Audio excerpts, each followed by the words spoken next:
मंजिल मिले या ना मिले ये तो मुकद्दर की बात है। आप कोशिश ही ना करो ये गलत बात है। हेलो दोस्तों, my name is Khan and once again welcome back to my YouTube channel Karim classes. दोस्तों, आज का ये वीडियो आपके लिए बहुत बहुत बहुत खास होने वाला है। आज के इस वीडियो में हम डिस्कस करेंगे क्वेश्चन नंबर 19 के बारे में। जी हाँ दोस्तों, इस साल क्लास 10th के बोर्ड एग्जाम में question number 19 multiple choice question से रिलेटेड पूछा जाएगा और ये सभी question footprints without feet book से लिए जाएंगे। दोस्तों, ये क्वेश्चन नंबर 19 3 नंबर का होगा और दोस्तों मैं आपको सजेस्ट करना चाहूंगा, आपको रिकमेंड करना चाहूंगा, आज जो वीडियो मैं आपके लिए लेकर आया हूं, इस वीडियो में पूरी किताब का एसेंस है। यानी इस किताब से बाहर इस वीडियो से बाहर कुछ भी नहीं आने वाला है। अगर इस 10 से 15 मिनट की वीडियो को आप इजी अच्छी तरीके से पेशेंस के साथ देख लेते हैं, सुन लेते हैं, तो यकीन मानिए दोस्तों, आपके 3 नंबर कहीं नहीं जाने वाले हैं। ईजिली आप 3 नंबर हासिल कर पाएंगे। बस आपको करना क्या है, आपको इस वीडियो को देखना है और सुनना है, और अगर आप नोट करना चाहें तो नोट भी कर सकते हैं। तो चलिए बिना देरी के शुरू करते हैं आज के इस वीडियो को और देखते हैं वो मल्टीपल चॉइस क्वेश्चन की कौन से क्वेश्चन इस किताब से पूछे जा सकते हैं। सभी इंपॉर्टेंट पॉइंट्स को मैंने आज के इस वीडियो में इंक्लूड किया है। तो देखते हैं, चैप्टर वाइज चलते हैं। तो हमारा फर्स्ट चैप्टर है जैसे कि अ ट्रायम्फ ऑफ सर्जरी। ठीक है, अब आप इस चैप्टर से कैसे क्वेश्चन पूछे जा सकते हैं, तो पूरा एकदम निचोड़ है, एसेंस है, बस आप धैर्य के साथ सुनते जाइए, सुनते सुनते ही आपको याद हो जाएंगे। तो चैप्टर का सबसे पहले एक खास बात मैं आपको बताना चाहूंगा कि सभी चैप्टर जितने भी हैं, इनके सभी के राइटर्स आप जरूर याद कर लीजिएगा कि कौन कौन इनके राइटर। अक्सर एग्जाम में राइटर के बारे में पूछ लिया जाता है। तो हमारा जो पहला चैप्टर है ट्रायम्फ ऑफ सर्जरी, इसके जो राइटर है उनका नाम है जेम्स हैरियट। ठीक है, और इस चैप्टर में कुत्ते का जिक्र है एक, उस कुत्ते का नाम है ट्रिकी। स्पेलिंग को थोड़ा आप देख लीजिएगा, TRICKI। कई बार एग्जाम में कंफ्यूज क्रिएट करने के लिए स्पेलिंग को बदल बदल कर लिखा जाता है, तो आपको देख लेना है। आपकी जो चैप्टर में स्पेलिंग दी हुई है कुत्ते की, उसका नाम है ट्रिकी और ट्रिकी की स्पेलिंग है TRICKI। ठीक है, अब कुत्ते का जो फिगर है उसका वो है गोल्डन फिगर, ये भी आपको ध्यान रखना है। और कुत्ते की जो मालकिन है उसका नाम है मिसेस पंफरी। ठीक है, मिसेस पंफरी कुत्ते की मालकिन है। और जब कुत्ता बीमार हो जाता है उसे डॉक्टर हैरियट के हॉस्पिटल में ले जाया जाता है, तो वहाँ पर जो जेम्स हैरियट हैं वो उसे 15 दिन के लिए अपने हॉस्पिटल में रखते हैं। ठीक है, अब फोर्टनाइट के लिए रखते हैं, यानी 15 दिन के लिए। ठीक है, ट्रिकी जो है वो लिटिल ट्वीड कोट पहनता है। अगर पूछा जाए एग्जाम में कैसा कोट पहनता है, तो आप आंसर दे सकते हैं लिटिल ट्वीड कोट। ठीक है, हैरियट के हॉस्पिटल में एक कुत्ता और है जो कि शिकारी कुत्ता है, ग्रे हुंड है, और उसका नाम है जो। ये भी आपको ध्यान रखना है, पूछा जा सकता है। और वहाँ पर जो हैरियट का हॉस्पिटल है, वहाँ पर जो कुत्तों को भोजन सर्व करता है, उस आदमी का नाम है ट्रिस्टन। तो ये भी आपको ध्यान रखना है। ठीक है, मिसेस पंफरी जो है उसके पास में 30 फीट ब्लैक मेटल कार है, यानी 30 फीट लंबी एक ब्लैक मेटल कार है। पूछा जा सकता है कार के बारे में, तो आप बता देंगे 30 फीट ब्लैक मेटल कार। ठीक है, और मिसेस पंफरी का जो माली है, गार्डनर है, उसका नाम है हॉजकिन। और हॉजकिन को एक बीमारी है, यानी कमर के निचले हिस्से में उसे दर्द रहता है, और उस बीमारी को इंग्लिश में बोलते हैं, जैसा कि चैप्टर में बताया गया है, लंबेगो। तो ये इंपॉर्टेंट पॉइंट्स हैं, अगर आप इनको अच्छी तरीके से ध्यान में रख लेते हैं, और एग्जाम में अगर इस चैप्टर से कोई रिलेटेड कोई भी मल्टीपल चॉइस क्वेश्चन पूछा जाएगा, तो इनसे बाहर कुछ नहीं आने वाला है। ठीक है, तो आप इन्हें अच्छी तरीके से देख लीजिएगा। ठीक है, अब बात करते हैं हम सेकंड चैप्टर की। हमारा सेकंड चैप्टर है द थीफ स्टोरी। ठीक है, थीफ स्टोरी में क्या क्या क्वेश्चन संभावित जो पूछे जा सकते हैं। एक तो राइटर का नाम तो आपको याद रखना ही है, राइटर है रस्किन बॉन्ड। और इसमें जो दो मेन कैरेक्टर हैं, एक तो हरी सिंह है, एक अनिल है। हरी सिंह जो है वो एक चोर है। ठीक है, और इसकी उम्र है 15 साल। और अनिल जो है उसकी उम्र है 25 साल। ठीक है, और हरी सिंह जो है वो जब अनिल के लिए काम करता है, अनिल के लिए सब्जी वगैरह यानी मार्केट का काम करता है, वो मार्केट में जाता है, सामान वगैरह खरीद कर लेकर आता है। तो जब वो सब्जी लेकर आता है तो रोजाना वो 1 रुपया मुनाफा कमाता है, जैसा कि मैंने यहाँ पे लिखा हुआ अभी। तो हरी सिंह कितना रोजाना 1 रुपया मुनाफा कमाता है, पूछा जा सकता है, तो आप लिख दिए 1 रुपया जो है 1 रुपया मुनाफे के रूप में वो कमाता है। अनिल जो है 25 साल का है ही। और अनिल का जो रूम है वो कहाँ पर है, जमुना स्वीट शॉप पर, यानी जमुना स्वीट शॉप के ऊपर उसने अपना रूम लिया हुआ है। और हरी सिंह को वो अपने साथ रखता है, तो हरी सिंह को वो कहाँ सोने देता है, बालकनी में, यानी हरी सिंह बालकनी के अंदर सोता है। और अब होता क्या है कि अनिल जो है वो राइटिंग फॉर मैगजीन्स यानी पत्रिका वगैरह लिखता था, और वैसे ही वो उससे पैसे वो कमाता था। तो एक दिन वो 600 रुपये कमा कर लेकर आता है, और वो रुपये जो है वो अपने गद्दे के नीचे रखता है। अब उसे पैसे रखते हुए हरी सिंह देख लेता है। अब हरी सिंह जब रात को उसके पैसे चुरा कर वहाँ से भागता है, और वो इरादा करता है कि मैं स्टेशन जाऊँगा और स्टेशन से लखनऊ एक्सप्रेस पकड़ के वहाँ से मैं निकल जाऊँगा। तो इस चैप्टर में जो लखनऊ एक्सप्रेस का जिक्र किया गया, उसका जो टाइम ही बताया गया, वो टाइम है 10:30 बजे का। तो ये भी आप थोड़ा देख लीजिएगा। अब जो अनिल था उस दिन 600 रुपये लेकर आया था, 50-50 के नोट थे, तो 12 नोट होंगे। तो इस तरीके से आपको ध्यान होना चाहिए कि 600 रुपये थे, 50-50 के नोट थे, 12 नोट थे। ठीक है, वो अपने गद्दे के नीचे रखता है। लेकिन होता क्या है, जब वो स्टेशन जाता है हरी सिंह पैसे चुरा कर, लेकिन बाद में उसको उसके अंतरात्मा कचोटती है, वो वहाँ से भाग नहीं पाता, और वापस वो अनिल के पास आ जाता है, और उन 600 रुपये को जो वो लेकर भागा था वापस अनिल के गद्दे के नीचे रख देता है, और खुद भी जाकर सो जाता है। अब सुबह अनिल उठता है, क्योंकि वो रात को लेट सोया था हरी सिंह, इसलिए उसकी तो आँख खुलती नहीं है। अब अनिल सुबह उठता है और उसके लिए हरी सिंह के लिए चाय भी बनाता है, और हरी सिंह को चाय पीने के लिए देता है, और साथ में 50 रुपये का नोट भी हरी सिंह को देता है। तो इस तरीके से एक थोड़ा सा जो है एसेंस एक निचोड़ के रूप में मैंने इस चैप्टर को आपको समझा दिया, बता दिया। तो ये इंपॉर्टेंट पॉइंट्स हो सकते हैं, इन्हीं में से कोई ना कोई क्वेश्चन आपसे पूछा जा सकता है एग्जाम के अंदर, ठीक है।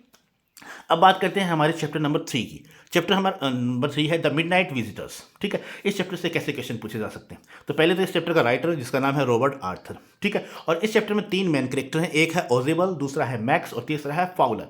ओजेबल और मैक्स जो है वो सीक्रेट एजेंट है, ठीक है, आपको ध्यान रखना है। ओजेबल और मैक्स जो है वो सीक्रेट एजेंट है। ओजेबल जो है वो काफी मोटा ताजा एकदम गोल मोटोला आदमी है, ठीक है।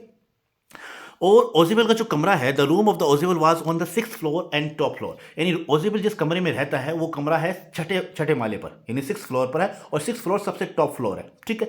अब ओजेबल जो है वो फ्रेंच और जर्मन 2 भाषा बोल सकता है, और उसके जो बोलने का लहजा है वो क्या है, अमेरिकन एक्सेंट है, ठीक है। और ओजेबल के साथ जो फॉलर नाम का एक आदमी था, वो एक रोमांटिक राइटर है, वो भी उसके साथ रहता है, उसके साथ जाता है वो उनकी कार्यशैली देखने के लिए कि किस तरीके से सीक्रेट एजेंट काम करते हैं। तो वो फाउलर जो है वो ओजेबल के साथ ही जाता है। और होता क्या है कि जब ओजेबल और फाउलर अपने 6th फ्लोर पर जाते हैं तो ऑलरेडी जिस कमरे में वो जाते हैं उस कमरे में ऑलरेडी पहले से एक एजेंट और खड़ा होता है, उसका नाम होता है मैक्स। और वो मैक्स जो है कोई रिपोर्ट लेने के लिए आया था। रिपोर्ट किससे रिलेटेड थी? मिसाइल से रिलेटेड कोई रिपोर्ट थी, वो ओजेबल से वो लेना चाहता था। तो वो ऑलरेडी वहाँ पर कमरे में होता है और उसके हाथ में पिस्टल होती है, ठीक है। अब जैसे वो कमरे में एंटर करते हैं तो ओजेबल उन्हें मैक्स जो है वो उनको मिलता है। अब वो आपस में बात कर रहे होते हैं, इसी दौरान क्या होता है, दरवाजे पर नॉक होती है। अब दरवाजे पर नॉक होती है तो दरवाजे पर नॉक किसने की थी? वो वेटर था, ठीक है। और उस वेटर का नाम था हेनरी, ठीक है। हालांकि जो मैक्स है वो इस बात को नहीं पहचान समझ पाता, वो समझता है कि पुलिस आ गई है, और वो उस चक्कर में वहाँ से भागता है, वो खिड़की से कूद जाता है। वो सोचता है कि नीचे बालकनी होगी, लेकिन बालकनी नहीं होती और वो नीचे गिर के मर जाता है। तो आपको ये ध्यान रखना कि जो आदमी उस वक्त नॉक करता है डोर को, वो वेटर था, और वेटर का नाम था हेनरी। और मैक्स क्यों आया था? जैसा कि मैंने आपको बता दिया कि मैक्स वो है रिपोर्ट लेना चाहता था ओजेबल से, और रिपोर्ट थी किसके बारे में? मिसाइल के बारे में। तो ये ओवरव्यू एक तरह से मैंने चैप्टर का आपको दे दिया है। इन्हीं में से कोई ना कोई क्वेश्चन आपसे पूछा जाएगा अगर इस चैप्टर से पूछा जाता है तो। अब बात करते हैं नेक्स्ट चैप्टर की, और नेक्स्ट चैप्टर हमारा है अ क्वेश्चन ऑफ ट्रस्ट। एक बात मैं आपको बताना चाहूंगा कि इन सभी के राइटर आप अच्छे तरीके से याद कर लीजिएगा, ठीक है। और ये सभी पॉइंट्स अगर एक बार सरसरी तौर पर भी आप सुन लेते हैं तो आपके दिमाग में रहेंगे, क्योंकि आपके पास जो है ऑप्शन दिए होंगे वहां पर, तो इजीली आप ऑप्शन फाइंड आउट कर पाएंगे कि कौन सा इसका आंसर सही है।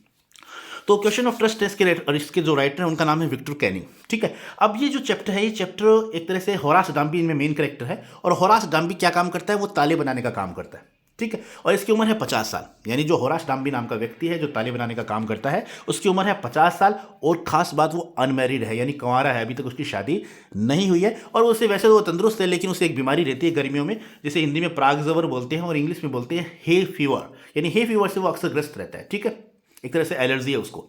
और ये आदमी जो होरास डाम्बी है, इसे किताब पढ़ने का काफ़ी शौक है, और किताब पढ़ने के लिए किताबों की जरूरत होती है, और किताब खरीदने के लिए पैसों की जरूरत होती है, और पैसों की पूर्ति के लिए वो क्या करता है? वो हर साल किसी ना किसी तिजोरी को लूटता है।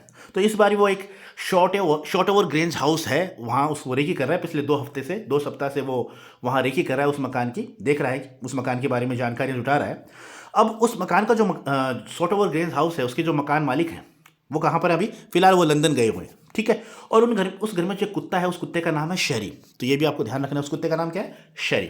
अब जब वो है जो होरास डाम्बी उस घर में चोरी के लिए घुसता है, ठीक है, तो चोरी के लिए घुसता है तो ऑलरेडी उससे पहले एक जो है और महिला चोर उस घर में होती है। हालांकि होरास डाम्बी उसे नहीं पहचान पाता, वो समझता है कि घर की मालकिन है, लेकिन एक्चुअली वो भी एक महिला चोर होती है। और वो महिला चोर उसे अपनी बातों में फंसाकर उससे चोरी तुड़वाती है, सॉरी, वो तिजोरी जो है तुड़वा लेती है, खुलवा लेती है। और वो तिजोरी खोलने में 1 घंटे, यानी 1 घंटे में वो तिजोरी खोल देता है। अगर पूछा जाए एग्जाम में कि उसे कितना समय लगा तिजोरी खोलने में, तो आप आंसर कर सकते हैं 1 आवर, 1 घंटा, ठीक है। और इस तिजोरी में जो हीरे जवाहरात थे उनकी कीमत थी 15,000 पाउंड्स। तो ये भी आपको ध्यान रखना है। और बाद में बेचारा जो होरास डाम्बी था, वो उस महिला की बात में आकर वो तिजोरी तोड़ देता है, लेकिन उस दौरान वो अपने ग्लव्स वगैरह जो उसने पहने हुए थे वो निकाल देता है, और उसकी उंगलियों के निशान तिजोरी पर आ जाते हैं। और बाद में 2 दिन बाद में उसे पुलिस पकड़ लेती है। अब उसे पुलिस पकड़ लेती है, जेल में डाल देते हैं, और जेल में डालते हैं तो वहाँ पर वो क्या करता है? असिस्टेंट लाइब्रेरियन के रूप में काम करता है, ठीक है। और वो बेचारा ऐसा कहता है कि साहब मैंने तो चोरी जो है इस मकान की मालकिन की कहने पे की थी, लेकिन जब एक्चुअली उस मकान की वास्तविक जो मालकिन थी उसकी उम्र कितनी है? 60 साल है। वो कहती है भी मैंने तो ऐसा किसी को कुछ नहीं कहा, ये सब बकवास कर रहा है। तो कहने का मतलब जो उस मकान की वास्तविक मालकिन थी उसकी उम्र है 60 साल, ठीक है। जो ओनर की वास्तविक मालकिन थी, वो वाइफ थी ओनर की, उसकी उम्र है 60 साल, ठीक है। एक उसमें और क्वेश्चन पूछा जा सकता है कि जब वो होरास डाम्बी जो है उस मकान की रेकी कर रहा था, तो उसने जो उस मकान की जो नौकरानी थी उसे जो मकान की चाबी है वो किचन के डोर के हुक में लटकाते हुए देखा था। तो आप देख सकते, ये भी ध्यान रखना आपको कि चाबी कहाँ पे लटकी हुई थी? किचन डोर के हुक में, ठीक है। तो ये छोटे मोटे क्वेश्चन है, सभी पॉइंट्स मैंने इस में इंक्लूड कर लिए हैं, आप इन्हें सुन लीजिएगा अच्छी तरीके से। अब बात करते हैं हमारे नेक्स्ट चैप्टर की, और हमारा नेक्स्ट चैप्टर है फुटप्रिंट्स विदाउट फीट, जैसा कि इस किताब का नाम भी है फुटप्रिंट्स विदाउट फीट, और ये चैप्टर भी। तो इस चैप्टर का जो राइटर है उसका नाम है H.G. वेल्स, ठीक है। और इस चैप्टर में जो मेन कैरेक्टर है उसका नाम है ग्रिफिन। वो एक साइंटिस्ट है, एक वैज्ञानिक है, और उसकी इच्छा थी कि वो अपने शरीर को ट्रांसपेरेंट कर ले, यानी अदृश्य हो जाए। तो काफ़ी दिनों से वो प्रैक्टिकल वगैरह कर रहा था, और आखिरकार वो अपने प्रयोगों में सफल होता है, और एक दिन वो एक ऐसी दवाई तैयार कर लेता है जिसे पीने के बाद वो क्या हो जाता है, पारदर्शी हो जाता है, यानी आर पार उसकी देखा जा सकता है। हालांकि वो सॉलिड में होता है, सॉलिड फॉर्म में होता है, लेकिन फिर भी उसके आर पार देखा जा सकता था, यानी अपने आप को अदृश्य बना लेता है। अब वो वहाँ से जो है वो शहर में निकल जाता है, लंदन शहर में घूमने निकल जाता है। ठंड का बहुत सर्दी का टाइम था, तो एक दुकान में वो घुसता है, और उस दुकान में उसे जो है कोल्ड मीट और कॉफ़ी, यानी एक किचन में से वो कोल्ड मीट और कॉफ़ी उसे मिलता है खाने पीने को। तो आप ऐसे लिख सकते हैं, कोल्ड मीट और कॉफ़ी जो है उसे किचन में मिला था एक दुकान में जब वो घुसा था। और फिर वो काफ़ी लंदन में काफ़ी घूमता है, और फिर बाद में वो क्या करता है, लंदन से भागकर कहाँ चला जाता है, एक गांव चला जाता है, और उस गांव का नाम है आइपिंग, ठीक है। ईपिंग या आइपिंग दोनों तरीके से प्रोनाउंस कर सकते हैं आप इसको। तो ईपिंग गांव में वो चला जाता है, वहाँ पर वो ऑलरेडी रूम बुक कर लेता है। अब वहाँ पर जाता है तो वहाँ पर भी वही काम करता है, चोरी के लोगों को परेशान करता है, और आखिरकार जो वहाँ के लोगों को शक हो जाता है कि भाई ये जो आदमी है, ये साइंटिस्ट जो है, ये थोड़ा सा गलत तरीके का आदमी है। अब वो उसे पकड़वाने के लिए वहाँ का जो कांस्टेबल है, उस कांस्टेबल का नाम है जेफर्स, उसे बुलाते हैं। अब वो जेफर आता है तो बेचारा वो भी कंफ्यूज हो जाता है कि कैसे इस आदमी को पकड़े, क्योंकि वो अपने आप को पारदर्शी कर लेता है, क्योंकि जब तक वो कपड़े पहने रहता है तब तक तो वो दिखता है, और जैसे जैसे वो अपने कपड़े उतारता है वैसे वैसे वो क्या हो जाता है, गायब, अदृश्य होने लगता है। अब जेफर्स जो था कांस्टेबल था, वो जब उसे अरेस्ट करने के लिए आता है, गिरफ्तार करने के लिए आता है, तो उसके लिए भी एक चुनौती हो जाती है कि एक बिना शर के आदमी को किस तरीके से गिरफ्तार किया जाए, है ना। तो काफ़ी स्ट्रगल करते हैं, और बेचारे सभी थप्पड़ खाते हैं उस साइंटिस्ट से, जैसा कि चैप्टर में बताया गया।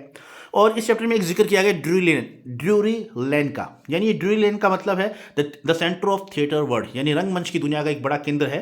तो उस जगह का नाम है ड्यूरी लेन। अगर एग्जाम में पूछा जाए तो आप इस तरीके से उसका आंसर दे सकते हैं। तो यही इंपॉर्टेंट पॉइंट्स इस चैप्टर से रिलेटेड आपको अच्छी तरीके से समझ लेने हैं, और अगर आप इस वीडियो को अच्छी तरीके से सुन लेते हैं तो ईजिली आपको ये सभी बातें याद हो जाएंगी। अब बात करते हैं नेक्स्ट चैप्टर की। हमारा नेक्स्ट चैप्टर है the making of a scientist, ठीक है। अब इस चैप्टर को लिखा है रॉबर्ट डब्ल्यू पीटरसन ने, ठीक है। रॉबर्ट डब्ल्यू पीटरसन इसके राइटर हैं, और इसमें जो मेन कैरेक्टर वो है रिचार्ड एच एब्राइट, ठीक है। और वो जब उसने क्या किया था, 25 प्रजातियां, तितलियों की 25 प्रजातियों की खोज की थी उसने, एक तरह से कलेक्ट की थी, इकट्ठी की थी, 25 स्पीसीज, ठीक है। एग्जाम में पूछा जा सकता है कितनी स्पीसीज थी, तो आप 25 लिख सकते हैं, ठीक है। और उस जो रिचार्ड एच एब्राइट थे, उसकी मोम ने, उसकी मदर ने उसे एक किताब दी थी, उस किताब का नाम था द ट्रेवल ऑफ मोनार्च 10, ठीक है। ये किताब उसे गिफ्ट की थी। और जो रिचार्ड एब्राइट के दोस्त थे उनका नाम था जेम्स आर वोंग, ठीक है, उनके रूममेट थे, ठीक है। और ये पले बड़े कहाँ पर थे, पेंसिल्वेनिया में पले बड़े थे। और इन्होंने अपना इनका एक प्रोजेक्ट था, और उस प्रोजेक्ट में उन्होंने क्या था, निष्कर्ष निकाला था। उन्होंने निष्कर्ष निकाला था कि जो स्टारलिन बर्ड होता है, स्टारलिन एक बर्ड पक्षी था, वो उस पर उन्होंने अध्ययन किया था, और उन्होंने निष्कर्ष निकाला कि जो स्टारलिन बर्ड है ये एक्चुअली साधारण पक्षियों का भोजन नहीं करता, बल्कि ये तो मोनार्क जो बटरफ्लाइज होती हैं उनको खा जाता है। जब इसे मिलती हैं मोनार्क बटरफ्लाइज, उन सभी को वो खा जाता है। तो ऐसा उन्होंने अध्ययन किया था। और इस चैप्टर से रिलेटेड चूंकि सब्जेक्ट जो है, ये chapter the making of a scientist है, तो एक वर्ड है एंटोमोलॉजी। एंटोमोलॉजी का मतलब होता है इंसेक्ट, स्टडी ऑफ इंसेक्ट, यानी कीड़े मकोड़ों का अध्ययन करना। तो हो सकता है एग्जाम में पूछा जाए, आपसे वन वर्ड पूछा जा सकता है। तो आपको ध्यान रखना कि एंटोमोलॉजी का मतलब होता है स्टडी ऑफ इंसेक्ट्स, ठीक है। तो ये इंपॉर्टेंट क्वेश्चन है इस चैप्टर से रिलेटेड जो पूछे जा सकते हैं। अगला हमारा जो चैप्टर है उसका नाम है द नेकलेस। बहुत ही प्यारा सा चैप्टर था, और इस चैप्टर को लिखा है गाय डी मोपेसेंट। हालांकि पिछली बार इसके राइटर का नाम पूछा भी गया एग्जाम में, गाय डी मोपेसेंट, है ना। तो इसलिए मैं आपको बार बार कह रहा हूँ कि सभी जो चैप्टर हैं उन चैप्टर्स के राइटर का नाम आपको ध्यान होने चाहिए। हालांकि ये सभी पॉइंट इंपॉर्टेंट है, सभी आप सुनेंगे, सुनते ही आपको याद हो जाएंगे, लेकिन राइटर के नाम आपको याद रखने, कन्फ्यूजन की स्थिति नहीं पैदा करनी कि भी कौन राइटर कोई हो और चैप्टर कोई हो, आप उल्टा उल्टा लिख दें, तो ऐसा ना हो। बार बार दो या तीन बार आप सुन लेंगे तो आपको याद हो जाएगी। तो जो द नेकलेस इस चैप्टर का राइटर जो है वो है गाय डी मोपेसेंट, ठीक है। अब इसमें जो मैटिल्डा जो एक मेन कैरेक्टर है इसके अंदर, वो जो है एक वहाँ पर जो सॉरी हाँ मैटिल्डा जो है वो इसकी जो हस्बैंड का नाम है वो है मिस्टर लॉइजल, ठीक है। और मैटिल्डा जो वो हमेशा एक ऐश और आराम की ज़िंदगी जीना चाहती थी, और उसकी शादी जो है क्लर्क फैमिली में होती है, जैसा कि इस चैप्टर में हमने पढ़ा है। अब वो एक शादी में जाते हैं, तो उसके लिए उसके पास पहनने को कुछ नहीं था, और ना उसके पास कोई ज्वेलरी वगैरह थी। तो वो अपनी दोस्त जिसका नाम है मैडम फॉरेस्टर, ठीक है, मैटिल्डा की जो दोस्त है उसका नाम है मैडम फॉरेस्टर, तो उससे वो उधार लेती है, एक जो हार है वो उधार लेती है। और उस उधार की जो उस हार की जो वास्तविक कीमत थी वो कितनी थी, 500 फ्रैंक्स। लेकिन होता क्या है, जब वो पार्टी में जाती है उसके हार को पहनकर और जब वापस रात को लौटते हैं तो उसका हार जो है वो खो जाता है। अब वो खो जाता है तो बेचारी वो काफ़ी चिंतित होती है, जो उसका हस्बैंड है मिस्टर लॉइजल वो भी काफ़ी चिंतित होता है।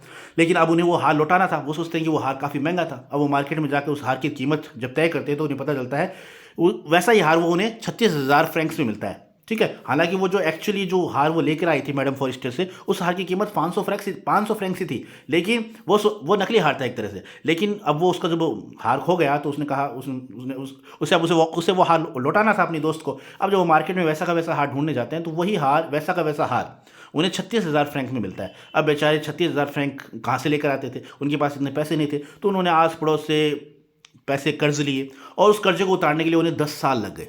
कितने साल लगे? 10 साल लगे। ठीक है, यानी अपनी ज़िंदगी के 10 साल उन्होंने उस कर्जे को उतारने में खर्च कर दिए ना। और जब वो लास्ट में वो जो हार देने जाती है, दे के आ जाती है हार। हालांकि जो है मैडम फॉरेस्टर उस हार को चेक नहीं करती, वो अपने पास रख लेती है। लेकिन 10 साल बाद में, यानी क्यों 10 साल उन्हें उस कर्जा को चुकाने में लग जाते हैं, और 10 साल बाद में जब मैटिल्डा की मुलाकात दोबारा मैडम फॉरेस्टर से होती है तो वो उससे मिलती है तो काफ़ी अचंभित होती है वो उस मैटिल्डा को देखकर। मैडम फॉरेस्टर वो कहती है तुझे तो हालत बहुत ख़राब हो गई, तो बहुत कमज़ोर हो गई। तो फिर वो बताती है कि ये सब तुम्हारे कारण हुआ था, क्योंकि तुमसे मैंने जब वो हार लिया था तो उस हार मुझसे एक्चुअली खो गया था, और फिर मैंने उस हार को लौटाने के लिए मैंने तुम्हें बदल कर दूसरा नया हार खरीद के दिया था, और उस हार की कीमत थी 36,000 फ्रैंक्स, और उस हार की कीमत चुकाने के लिए मुझे 10 साल लगे। तो बड़े अफसोस के साथ जो मैडम फॉरेस्टर कहती है कि तुम उस दिन मुझे बता देते ऐसी तुम्हारी नौबत ही नहीं आती, क्योंकि वो एक्चुअली जो मैंने जो तुम्हें हार दिया था वो हार तो मात्र 500 फ्रैंक से ज़्यादा का था ही नहीं। अगर तुम मुझे उस दिन बता देती तो ऐसा तुम्हारे साथ नहीं होता। मतलब ऐसा कुछ इस चैप्टर के अंदर बताया गया है। तो बड़ा जिसका एंड है बड़ा ही एकदम दयनीय होता है, दयनीय एंड होता है इसका। ठीक है ना। और जैसा कि जो मैडम मैटिल्डा जो थी वो जो उसकी शादी कहाँ होती है, क्लर्क फैमिली में होती है। तो ये आप देख लीजिएगा। तो मोटे मोटे तौर पे इस चैप्टर के बारे में अगर हम जानना चाहें तो यही है। राइटर का नाम है गाय डे मॉपेसेंट। जो नेकलेस वो लेकर आई थी अपनी दोस्त से, उस नेकलेस की एक्चुअली कीमत थी 500 फ्रैंक्स, लेकिन बाद में वो 36,000 फ्रैंक्स में खरीदती है वो नया नेकलेस, यानी अपने दोस्त को दोबारा देने के लिए, और उस कर्जे को उतारने में उन्हें 10 साल लग जाते हैं। मैटिल्डा के हस्बैंड का नाम मिस्टर लॉइजल है, मैटिल्डा की दोस्त का नाम मैडम फॉरेस्टियर है। ठीक है, और क्लर्क फैमिली में उसकी शादी हुई है। ठीक है, ये मोटे मोटे तौर पर ये बातें आपको ध्यान में रखनी है। अब बात करते हैं हमारे नेक्स्ट चैप्टर की, और नेक्स्ट चैप्टर हमारा है भोली। भोली के राइटर हैं K.A. अब्बास। ठीक है, अब भोली जो है भोली को वैसे वो सिंपलीटन भी कहते हैं। सिंपलीटन का मतलब ही होता है मूर्ख। ठीक है, जैसा कि चैप्टर में जिक्र किया गया एक, तो सिंपलीटन एक वर्ड दिया गया, सिंपलीटन का मतलब होता है मूर्ख। ठीक है, लेकिन भोली का जो एक्चुअल नेम है वो है सुलेखा। ठीक है, अब भोली जब 2 साल की थी, यानी 2 साल जन्मी थी, जब भोली का जन्म हुआ था तो वो बहुत खूबसूरत थी। लेकिन 2 साल की जब वो हुई तो 2 साल की हुई तो उसे चेचक हो गया। क्या हो गया? स्मॉल पॉक्स हो गया। और स्मॉल पॉक्स होने के कारण उसके शरीर पर, पूरे शरीर पर चेचक के दाग हो गए। ठीक है, तो फिर थोड़ा शरीर जो है उसका भद्दा हो गया। ध्यान रखिएगा, 2 साल की थी तब उसे स्मॉल पॉक्स हुआ था। ठीक है, अब भोली के पिताजी का नाम है रामलाल, जो गांव के विलेज नंबरदार है, यानी रेवेन्यू ऑफिसर है गांव के। ठीक है, और इनके रामलाल के कितने हैं? 7 बच्चे हैं। यानी भोली जो है ये 7 भाई बहन है। ठीक है, 3 तो भाई हैं और 4 बहनें हैं, ये ध्यान रखना। 3 इनके भाई हैं, 4 बहनें हैं। ठीक है, और इनके एक जो गाय है उस गाय का नाम क्या है? लक्ष्मी है। ठीक है, और ये जो 4 बहनें हैं, 4 बहनों में सबसे बड़ी बहन कौन है? राधा है, उसके बाद में मंगला, उसके बाद में चंपा, और भोली सबसे छोटी बहन है। और भोली की जिससे शादी होने वाली है उसका नाम है बिशंबर नाथ, और वो पेशे से एक पसारी है। ठीक है, ग्रोसर है। तो ये आपको ध्यान रखना है, जिससे उसकी शादी होने वाली उसका क्या नाम है? बिशंबर नाथ। तो सिंपली ऐसे ही कोई क्वेश्चन पूछे जाएंगे। अगर इस चैप्टर से कोई क्वेश्चन पूछा जाता है तो इन्हीं में से कोई ना कोई क्वेश्चन आपसे पूछा जाएगा। ठीक है, इन्हें आप अच्छी तरीके से सुन लीजिएगा, देख लीजिएगा। अब बात करते हैं हमारे इस किताब के लास्ट चैप्टर से, और लास्ट चैप्टर है ये रहा हमारा, the book that saved the earth. अब इस चैप्टर से कौन से क्वेश्चन पूछे जा सकते हैं? तो पहली बात, इस चैप्टर का जो राइटर है उसका नाम है क्लेयर बॉयको। ठीक है, अब इसमें 4 कैरेक्टर हैं। मेन कैरेक्टर कौन कौन है? एक तो आयोटा है जो कि लेफ्टिनेंट है, ओमेगा जो कि कैप्टन है, ऊप जो कि सार्जेंट है, और फाइनली यही वो है सैंडविच को खाता है। ये भी आपको ध्यान रखना है, यानी ऊप जो है यही सैंडविच को फाइनली खाता है। अगर पूछा जाए कि किसने हु फाइनली ईट सैंडविचेस, तो आप आंसर लिखेंगे सार्जेंट ऊप। ठीक है, और जो थिंक टैंक है वो रूलर ऑफ मार्स यानी मंगल ग्रह का शासक है, राजा है, तो उसका नाम है थिंक टैंक। और नूडल जो है वो अप्रेंटिस है, यानी थिंक टैंक का अप्रेंटिस है, प्रशिक्षु है वो। ठीक है, और पृथ्वी पर किसने आक्रमण किया था? मंगल ग्रहवासियों ने। ये भी आपको ध्यान रखना है, किसने किया था? तो मंगल ग्रहवासी। आप इजीली उसका आंसर कर पाएंगे। और किस किताब ने मंगल ग्रहवासियों के आक्रमण से पृथ्वी को बचाया था? तो उस किताब का नाम था मदर गूस। क्या नाम था? Mother goose. और ये किताब थी बुक्स ऑफ नर्सरी राइम्स, यानी नर्सरी क्लास की इसमें जो कविताएं वगैरह होती हैं वो कविताएं इस किताब के अंदर थी। ठीक है, और एक क्वेश्चन और इंपॉर्टेंट इस चैप्टर से पूछा जा सकता है, 20th सेंचुरी। और 20th सेंचुरी को बोला जाता है the era of the book, यानी किताबों का युग। ठीक है, तो किताब आगे क्वेश्चन पूछा जाएगी किताबों को ये कौन सी सेंचुरी को कहा जाता है, तो आप इजीली उसका आंसर लिखेंगे 20th सेंचुरी यानी 20वीं शताब्दी। तो इस तरीके से पूरे चैप्टर जितने भी 9 चैप्टर हैं इस किताब के, उन चैप्टर से रिलेटेड इंपॉर्टेंट क्वेश्चन कुछ भी पॉइंट, सभी पॉइंट मैंने आज की इस वीडियो में इंक्लूड किए हैं। इनसे बाहर आपसे एग्जाम में कुछ भी नहीं पूछा जाएगा। अगर आप इस वीडियो को अच्छी तरीके से देख लेते हैं, सुन लेते हैं, तो ईजिली ये 3 नंबर आप आसानी से हासिल कर पाएंगे। तो मुझे उम्मीद है ये वीडियो आपको अच्छी तरीके से समझ में आ गया होगा। So this is all about the video. I hope you like this video and if you did please give it a like and share with your friends and siblings who are especially in 10th class. Once again, thank you so much for watching this video till the very end. See you soon in next video. Till then, take care of yourself. Keep watching, keep growing, keep learning, and keep smiling. Once again, thank you. Have a nice day.